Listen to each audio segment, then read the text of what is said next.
Sticking with the Steelers, James Harrison appears on FS1 last week, makes some comments about head coach Mike Tomlin as opposed to head coach Bill Belichick. But I want to get more into the meat of one of the things he said specifically. And Mark Kaboly, we'll start with you. James Harrison's comments about Mike Tomlin as being maybe not as much of a disciplinarian, or that lack of discipline that he talked about.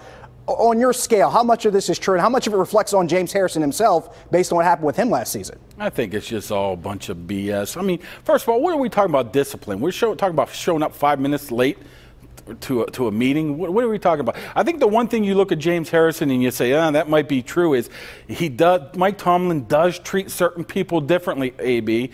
And that's just the way it is. I mean, it's not like he's the only one that does that. He does treat certain star players differently, and that's just, I mean, you go back to the Jimmy Johnson era in Dallas Cowboys when they said that not everybody's the same. He treats certain players different ways. If it's not you, get over it, and that's the way it is. What I took from that entire sequence is I think there's a little bit of truth to what Harrison says, but he's also a raging hypocrite because he took advantage of Mike Tomlin's kind of treating guys differently and slept in meetings.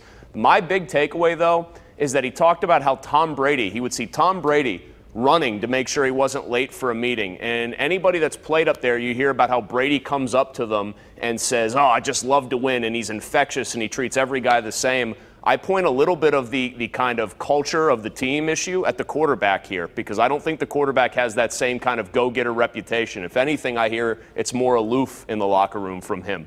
I thought it was sort of, I don't know, asinine, mind-numbing, whatever, listening to Harrison. Like, why does every coach have to be the same?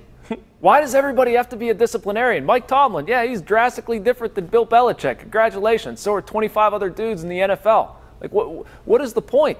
You know, Tomlin's very effective at his job. I'm sure if you can pick and parse some things that he could get better at, absolutely they exist. But again, we're comparing him to the best coach in the NFL maybe that ever was, and we're going to say he's not as good as them or he's not as disciplined as them? But that's the problem, Jason, is that's the one guy he has to go through. I'd pick maybe Doug Peterson along with Belichick ahead of Tomlin, but as long as Belichick's in Tomlin's conference and always standing in his way, it's going to be a question that gets asked whether you or I or Mark thinks that it's asinine or not. Yeah, but the reason he's talking about it, the reason he's being asked about it, the reason he's at the center of this thing is because he loves it.